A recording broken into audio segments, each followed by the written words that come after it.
Family ఒక్కసారిగా silent అయిపోయింది. ఇల్లు, పోలీస్ స్టేషన్, హాస్పిటల్ ఇలా ప్రాంతం ఏదైనా కూడా రచ్చ అన్నట్లుగా సాగిపోయింది మంచు వారింటి పంచాయతీ.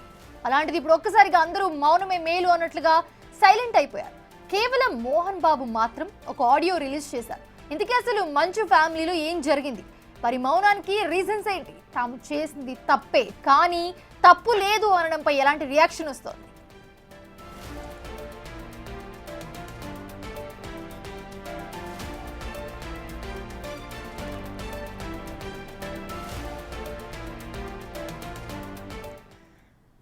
ఇదే అంశానికి సంబంధించి మరిన్ని అప్డేట్స్ అందించడానికి మా ప్రతినిధి రాణా జాయిన్ అవుతున్నారు. రాణా, మీరు స్టార్టింగ్ నుంచి కూడా అక్కడే ఉండి చూస్తూ ఉన్నారు, జల్పల్లిలో ఏం జరిగింది, ఎలా జరిగింది సిచ్యువేషన్ అంతా కూడా. సో ఇప్పుడు ఆడియో కూడా వినే ఉంటారు ఖచ్చితంగా, మోహన్ బాబు రిలీజ్ చేసిన ఆడియో. సో ఏంటి, ఏం చెప్తారు? తప్పు జరిగింది, తప్పే కానీ తప్పే ఉంది అన్నట్టుగా మాట్లాడారు. సో దాంట్లో ఈ ఆడియో మీద సర్వత్రా కూడా చాలా వెలువెత్తుతూ ఉన్నాయి. సో ఏంటి, ఎలా చూడాలి దీన్ని? నిన్న మధ్యాహ్నం వరకు మొత్తం ఎంటైర్ ఎపిసోడ్ అంతా ఒకలాగుంది. తర్వాత మధ్యాహ్నం తర్వాత మొత్తం చల్లారిపోయింది. ఎందుకంటే అందరూ చాలా ఆసక్తిగా ఎదురు చూస్తారు. ఎందుకంటే నువ్వా నేనా రీతిలో మంచు మోహన్ బాబు కానీ మంచు మనోజ్ కానీ ఇద్దరు కూడా ఆ రేంజ్లో కూడా ఘర్షణ పడినటువంటి నేపథ్యం పడుతుంది. అటువైపు బౌన్సర్స్, ఇటువైపు బౌన్సర్స్. ఏకంగా మొన్న నైట్ అయితే బౌన్సర్స్ తీసుకొని వచ్చి మోహన్ బాబు మనోజ్ పైన దాడి చేయడము, తర్వాత ఏకంగా ఒక మైక్ లాక్కొని మీడియా ప్రతినిధుల పైన కూడా దాడి చేయడం. సో ఈ నేపథ్యంలో జల్పల్ హౌస్ దగ్గర ఒక ఉద్రిక్తత అనేది కొనసాగుతుంది. కొనసాగిన తర్వాత ఎప్పుడైతే మీడియా ప్రతినిధులపై దాడి చేశారో మోహన్ బాబు, సడన్గా ఆయన హాస్పిటల్కి వెళ్ళిపోవడము, హాస్పిటల్కి వెళ్ళిపోయిన తర్వాత టోటల్ ఎంటైర్ ఎపిసోడ్ని అంతా కూడా మార్చేశారు. ఎందుకంటే ఈ ఎపిసోడ్ని ఈ పరిస్థితుల్లో ఇప్పుడు డ్రాగ్ చేస్తే ఖచ్చితంగా మంచి ఫ్యామిలీకి వ్యతిరేకత పెరుగుతుందో కానీ ఎక్కడా కూడా వారికి పాజిటివిటీ అనేది రాదనేది కూడా వారు కూడా గ్రహించారు. ఎందుకంటే ఇప్పటికే మీడియా ప్రతినిధులపై దాడి చేసిన తర్వాత మీడియాలో అనేక కథనాలు కూడా వచ్చాయి. వారు చేసినటువంటి ఆ దాడికి క్లిప్పింగ్ అనేది మొత్తం దావానాలు కూడా వ్యాప్తించింది. ఏకంగా సోషల్ మీడియాలో రెగ్యులర్గా ఎక్కువగా చర్చించుకునేది, ఎక్కువగా సెర్చ్ చేసిన కూడా ఈ యొక్క వీడియోనే. ఎందుకంటే మోహన్ బాబు యొక్క వ్యవహార శైలి, దానితో పాటు అదే రోజు బౌన్సర్లు తీసుకొని మంచు మనోజ్ని వారు ఏ రకంగా షర్ట్ చింపేసి మరి కొట్టిన సంఘటన అంటూ కూడా అది కూడా బయటకు వచ్చింది. తర్వాత మరుసటి రోజు మంచు మనోజ్ రాచకొండ సిపిని కలవడానికి వెళ్ళేటప్పుడు అతను మీడియాతో మాట్లాడు ఒక విచారం కూడా వ్యక్తం చేస్తారు. దాంతోపాటు తన బాధను కూడా వ్యక్తం చేసినటువంటి నేపథ్యం కనపడుతుంది. మీడియా ప్రతినిధులపై దాడి, అలాగే మా నాన్న వ్యవహరించినటువంటి ఈ యొక్క వ్యవహార శైలిపైన కూడా నేను క్షమాపణ చెప్తున్నాను. మా నాన్న ఇప్పుడున్నటువంటి వ్యక్తి కాదు, గతంలో ఉన్నట్టుగా ఇప్పుడు లేరు, ఆయన ఇన్ఫ్లుయెన్స్ బాగా అవుతున్నారు. విష్ణు కానీ అలాగే వినయ్ కానీ వీళ్ళు చెప్పినట్టుగానే మా నాన్న నడుచుకుంటున్నారు, చెప్పుడు మాటలకి ఆయన ఎక్కువగా ఇన్ఫ్లుయెన్స్ అవుతున్నారంటూ కూడా ఆయన చెప్పాడు. దాంతో తన కుటుంబం పైన, మౌనిక పైన వీళ్ళు ఏ రకంగా వ్యవహరిస్తున్నారు, ఆ చిన్నారి పైన ఏ రకంగా వ్యవహరిస్తున్నారు అనే దానిపై కూడా కంటతడి పెట్టి ఒక సెంటిమెంట్ అనేది ఆయన రాజేశాడు. తన బాధను ఆయన చెప్పుకొని వెంటనే రాచకొండ పోలీస్ స్టేషన్కి, రాచకొండ సిపి దగ్గరికి వెళ్ళాడు. సిపి దగ్గరికి వెళ్ళిన తర్వాత సిపితో దాదాపు గంటన్నర పాటు కూడా ఆయన సమావేశమయ్యారు. రాతపూర్వకంగా కూడా అతనికి మీదట ఎటువంటి గొడవలు చేయను, నేను ఎటువంటి ఆందోళన చేయను, ఎలాంటి ఘర్షణ కూడా నేను ఆ కుటుంబ సభ్యులతో కానీ ఆ ఇంటి దగ్గర అలాంటి వాతావరణంగా నేను సృష్టించను అనేది కూడా ఆయన చెప్పాడు. దాంతోపాటు ₹1,00,000 సంబంధించినటువంటి బాండ్ ఓవర్ని కూడా అక్కడ సమర్పించారు, దానిపైన సైన్ చేసి వచ్చాడు. అయితే సిపి మాత్రం మంచు మనోజ్కి చాలా క్లియర్గా చెప్పినట్టుగా తెలుసు, దాదాపు సంవత్సరం పాటు మీ ఇంటి దగ్గర కానీ మీ కుటుంబ సభ్యులకు సంబంధించిన విషయంలో కానీ ఎక్కడన్నా ఘర్షణ కానీ బయట కానీ ఏమన్నా ఇలాంటి చర్చలు వస్తే మాత్రం ఖచ్చితంగా కఠిన చర్యలు తీసుకుంటే ఇప్పటికే మీ పైన కంప్లైంట్లు కూడా వచ్చాయనేసి కూడా ఆయన చెప్పారు. దానితో పాటు ఈ బౌన్సర్స్ని తీసుకొని వచ్చి దాడులు చేపించినటువంటి అంశం పైన కూడా ఆయన లేవనెత్తాడు. ఇలాంటి మీకేమన్నా ప్రైవేట్ సెక్యూరిటీ కావాలంటే, మీకేమైనా ప్రాణభయం ఉంటే ఖచ్చితంగా మాకు పోలీసులకు ఇన్ఫర్మేషన్ ఇస్తే 5 నిమిషాల్లో మేము అక్కడకు చేరుకుంటాం, మీకు రక్షణ మేము కల్పిస్తాం. మీరు ప్రైవేటు సైన్యాన్ని పక్కన పెట్టండి, ప్రైవేటు సైన్యాన్ని ఉపయోగించి వేరే వాళ్ళపైన మీరు కొట్టడానికి కానీ బెదిరించడం కానీ చేయడానికి లేదు, అది లాలో కూడా లేదు.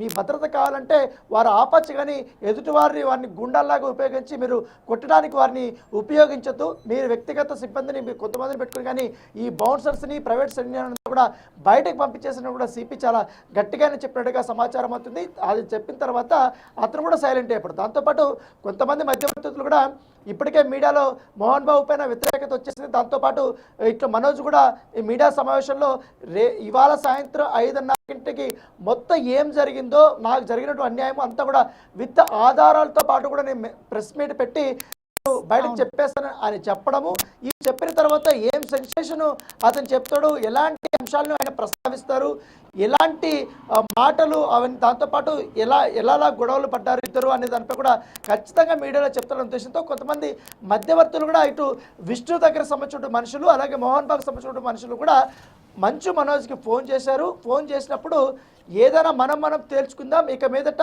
ఇంతటితో ఆపుదాం, ఎందుకంటే మీడియాలో నాన్నగారి గురించి ఎక్కువగా వెళ్ళిపోతుంది, మన కుటుంబ ప్రతిష్ట కూడా దిగజారిపోతుంది, కాబట్టి మనమే మాట్లాడుకుందాం అనేసి కూడా ఈ మొత్తం ఈ ఎంటైర్ ఎపిసోడ్ కొంచెం కామ్ అయిన తర్వాత, సిచ్యువేషన్ కొంచెం కూల్ అయిన తర్వాత కూర్చొని నాలుగు గోడల మధ్య మనం మాట్లాడుకుందామని సెటిల్మెంట్ చేసుకుందామని కూడా చెప్పినట్టుగా తెలుసు. దీంతో ఆల్రెడీ సిపి చెప్పారు, ఆల్రెడీ శ్రేయభిలాషులు ఇట్లు మోహన్ బాబు విష్ణుకు సంబంధించిన కొంతమంది శ్రేయభిలాషులు కూడా మనసుతో చెప్పడంతో అతను సైలెంట్ అయిపోయాడు. ఇంటికి వెళ్ళిన తర్వాత తనతో పాటు మొత్తం ఎంటైర్ వాళ్ళ బౌన్సర్స్ కానీ వ్యక్తిగత సిబ్బందిని కానీ అందరినీ బయటకు పంపించేశారు. తర్వాత నైటు విష్ణు సడన్గా రాచకొండ సిపిని కలిశాడు.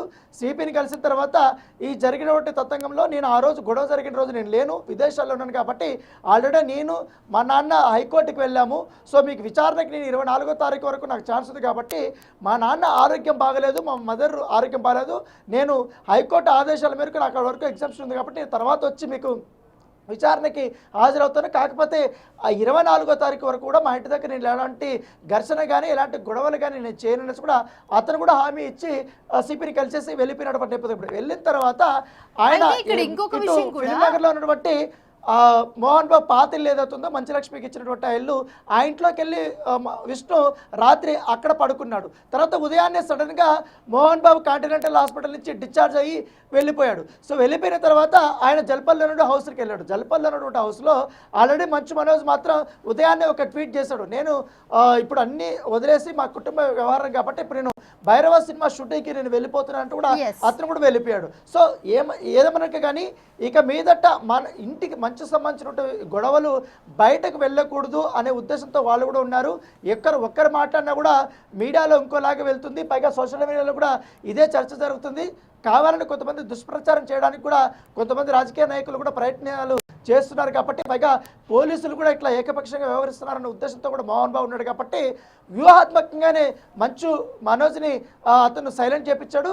విష్ణుని ఆల్రెడీ తన పక్కన ఉన్నాడు, కాబట్టి విష్ణు కూడా నేను ప్రెస్ మీట్లో కూడా ఎక్కడా కూడా మంచు మనోజ్కి వ్యతిరేకంగా మాట్లాడలేదు. ఎందుకంటే మా అన్నదమ్ములు ఉన్నాం, మా కుటుంబం ఉంది, మేమేం మాట్లాడుకుంటాం, మేము వేరే వాళ్ళకి మేము ఆ విషయాలు మేము చెప్పదలుచుకోలేదంటూ కూడా సున్నితంగానే, అంటే మీడియా ప్రతినిధులు అనేక రకాలుగా క్వశ్చన్ చేసినా కూడా ఎక్కడా కూడా తన సమయం కోల్పోకుండా తాను ఏమనుకున్నాడు, ఏం చెప్పాలనుకున్నాడు అది మాత్రం చెప్పేసి వెళ్ళిపోయినటువంటి నేపథ్యం కనపడుతుంది. సో ఈ పరిణామాలన్నీ చూసుకుంటే సిపిఐ ఇచ్చినటువంటి క్లాస్ కానీ తర్వాత తమ కుటుంబంపై జరుగుతున్నటువంటి ఈ యొక్క డ్యామేజ్ని కంట్రోల్ చేయడానికి ఈ మంచి ఫ్యామిలీ ఒక్కసారిగా ఇప్పుడు సైలెంట్ అయింది. దాంతో ఇంకొకటి కూడా చెప్తూ ఉన్నారు ఏంటంటే సడన్లీ ఇంత చేసి రాత్రికి రాత్రి ఏం జరిగింది అంటే మనం గత 3-4 రోజుల నుంచి చూస్తూ ఉన్నాం, ఒక ట్విస్ట్ మీద ట్విస్ట్, విష్ణు ఒకటి చేస్తే మనోజ్ ఒకటి చేస్తే మోహన్ బాబు ఒకటి, ఇంత డ్రామా హై డ్రామా చూస్తూ ఉన్నాము. సడన్లీ ఈయన అన్నీ వదిలేసి భైరవ షూటింగ్కి వెళ్ళడము, ఈయన డిశ్చార్జ్ అవ్వడము, ఏం జరగలేనట్టు సైలెంట్ అయిపోవడము. అఫ్కోర్స్ సిపి వార్నింగ్ ఇచ్చారు, చెప్పారు, ఇదంతా పక్కన పెడితే ఇదంతా కూడా కొత్త, ఇదంతా డ్రామా. లాస్ట్ టైం ఏదైతే చేశారో వీళ్ళు అలానే ఇదంతా డ్రామా చేస్తున్నారంటే కూడా కొత్త టాపిక్ ఒకటి కూడా నడుస్తుంది. సోషల్ మీడియాలో ఇప్పుడు ఇదే పెద్ద చర్చ అయింది నిన్న సాయంత్రం నుంచి. మంచు మనోజు మొన్న నైట్ వరకు కూడా మా అన్న నన్ను ఇట్లా కొట్టుతున్నాడు, మా నాన్న నన్ను ఇట్లా కొట్టాడు, బౌన్సర్లతో కొట్టిస్తున్నాడు, నన్ను ఇంట్లో నుంచి బయట తరిమేసాడు, నన్ను ఇంట్లోకి రానిట్లేదు అనేసి అంత గొడవ చేసినప్పుడు సడన్ గా ప్రెస్ మీట్ లోకి వచ్చిన తర్వాత మా నాన్న నాకు దేవుడు లాంటోడు అని అన్నాడు. సో ఆ మాటతోనే అసలు ఈ వెనకాల ఏదో జరుగుతుంది, ఇదంతా కాంప్రమైజ్ అయ్యే విషయమే, దీని వెనకాల కావాలనే వీళ్ళు ఈ భక్త కన్నప్ప సినిమా వస్తుంది కాబట్టి దాన్ని హైప్ చేసుకోవడం కోసం ఆ మీడియాలో అదొక చక్కర్లకి తిరిగేలాగా కూడా చేసుకోవడం కోసమే ఈ డ్రామాలు ఆడుతున్నారు అనేది కూడా ఒక పక్క చర్చ జరుగుతుంది. మరొక అయితేమో మనోజ్ని మోసం చేయడానికి, మనోజ్ని ఏకాకిం చేయడానికి తండ్రి కొడుకులు ఒక్కటై ఈ రకంగా కూడా చేస్తున్నారని మరొక వర్షన్ వినిపిస్తున్నారు. సో చాలా వరకు కూడా గొడవలు నువ్వా నేనా అన్న రీతిలో కూడా జరిగాయి, కాబట్టి మాట పెరిగాయి. కాబట్టి దాంతోపాటు మనం బయట చూస్తున్నటువంటి వర్షన్ వేరు. మంచు మోహన్ బాబు ఇంట్లో ఎప్పుడైతే మనోజ్ సంబంధించిన విషయం బయటకు రాకముందు జరిగినటువంటి విషయం వేరు. ఎందుకంటే చాలా గొడవలు జరిగాయి. ఇటు బౌన్సర్లు అటు బౌన్సర్లు ఒకరి మీద ఒకరు కొట్టుకోవడము. ఏకంగా మోహన్ బాబే రంగంలో దిగి మౌనిక ముందే మంచు మనోజ్ పైన దాడి చేశాడనేది కూడా అక్కడ ఉన్న ప్రత్యక్ష సాక్షులే అక్కడ ఉన్న మీడియాకి గేట్ దగ్గర వచ్చి చెప్తున్నటువంటి నేపథ్యం పడుతుంది. చాలా వ్యవహారాలు జరిగాయి.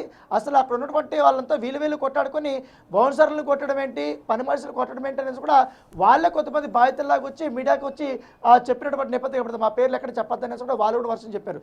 దాంతోపాటు ఇండస్ట్రీలో కొంతమంది శ్రేయోభిలాషులు అలాగే పొలిటికల్ లీడర్స్ కూడా కొంతమంది ఇన్వాల్వ్ అయ్యి మోహన్ బాబుకి కానీ విష్ణు కూడా నచ్చ చెప్పినట్టుగా తెలిసింది, మనోజ్ కూడా నచ్చ చెప్పినట్టుగా తెలిసింది. మీరు విషయాలు ఏమైనా ఉంటే మాట్లాడుకోవచ్చు, కానీ ఇప్పుడు మాత్రం సైలెంట్ అయిపోండి, ఈ విషయం వేరేలాగా వెళ్ళిపోతుంది, ఇది ఒక పెద్ద సమస్యలాగా తయారైనట్టుగా అయిపోతుంది, మీరు సైలెంట్ అయిపోండి అని చెప్పడంతో వాళ్ళు ఒక్కసారిగా కూడా ఇప్పుడున్న సిచ్యువేషన్ దాంతోపాటు నెగిటివిటీ బాగా పెరిగిపోతుంది. మీడియా కూడా వ్యతిరేకమైపోతున్నటువంటి నేపథ్యంలో దాంతోపాటు కేసు కూడా నమోదైంది మోహన్ బాబు పైన. పైగా అటెంప్ట్ టు మర్డర్ కేసు నమోదైంది. ఈ క్షణంలో ఏం మాట్లాడినా కూడా అది ఇంకోలాగే వెళ్తుందనే ఉద్దేశంతో కూడా వాళ్ళు భావించారు. వ్యూహాత్మకంగానే ఇప్పుడు సైలెంట్ అయ్యారు. తర్వాత అన్ని వ్యవహారాలు సద్దుమరిగిన తర్వాత 24వ తారీఖు మాత్రం ఖచ్చితంగా మోహన్ బాబు విష్ణు ఇద్దరు కలుసుకొని రాచకొండ సిపిని కలవబోతున్నారు. ఆ రోజు వీళ్ళు ఏం సంజాయిస్తారు, ఏమి హామీ ఇస్తారు పోలీసులకి అనేది కూడా చూడాలి. ఎందుకంటే ఇప్పటికే రాచకొండ సిపి కూడా స్పందించారు. వీళ్ళు ఇచ్చినటువంటి హామీ మేరకు మనోజ్ కూడా చెప్పాడు, విష్ణు కూడా చెప్పాడు. కాబట్టి ఇక మీద ఎలాంటి గొడవ జరగదు. ఆల్రెడీ హైకోర్టు కూడా ఆర్డర్ ఇచ్చింది. సో వీళ్ళకి భద్రత కల్పించాలని ఎప్పటికీ ఎవ్రీ 2 hours పికెటింగ్ కూడా ఏర్పాటు చేయాలని కూడా కోర్టు ఆదేశాలు ఇచ్చింది. కాబట్టి దాని తగ్గట్టుగానే వాళ్ళు ఏర్పాటు చేస్తారు. ఏకంగా సీసీ కెమెరాలు కూడా రిజిస్టర్ చేయమని కూడా చెప్పింది కాబట్టి హైకోర్టు.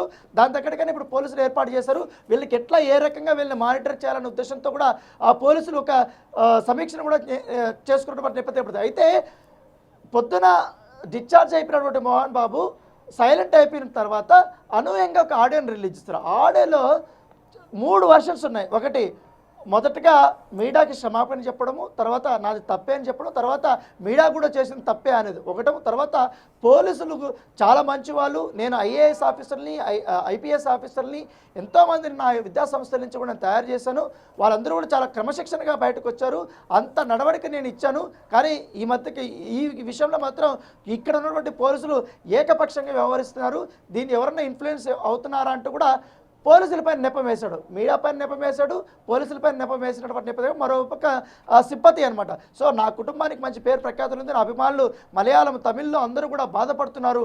సో అందుకే నేను ఇప్పుడు మాట్లాడాల్సి వచ్చింది, అందరికీ క్షమాపణ. కాకపోతే జరిగిన సంఘటనలపైన కూడా మీరు అర్థం చేసుకోకుండా మా పైన ఇట్లా చేస్తున్నారంటూ కూడా మరొక వర్షన్ చెప్పినటువంటి పరిస్థితి కనబడుతుంది. Thanks for the beats Rana.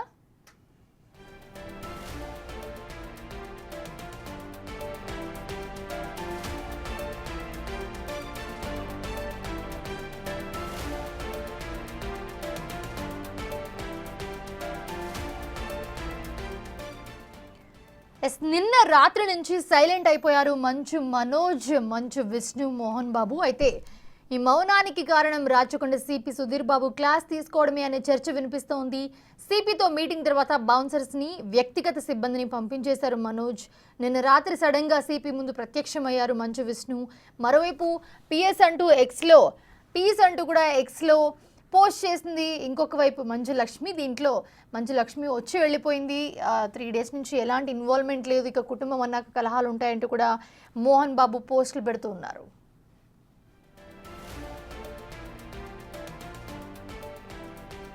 మరోవైపు నేడు హాస్పిటల్ నుంచి సైలెంట్గా డిశ్చార్జ్ అయిపోయారు మోహన్ బాబు. మరోపక్క సమస్య బయటికి రాకూడదంటూ పోలీసులు గట్టిగానే మంచు ఫ్యామిలీకి వార్నింగ్ ఇచ్చినట్టు తెలుస్తోంది. కుటుంబ కలహాలుంటే ఇంట్లోనే తేల్చుకోమని సూచించినట్లుగా తెలుస్తోంది. అంతేకాని బౌన్సర్లను పెట్టుకుని భయాందోళన గురి చేయొద్దని వార్నింగ్ ఇచ్చారు పోలీసులు.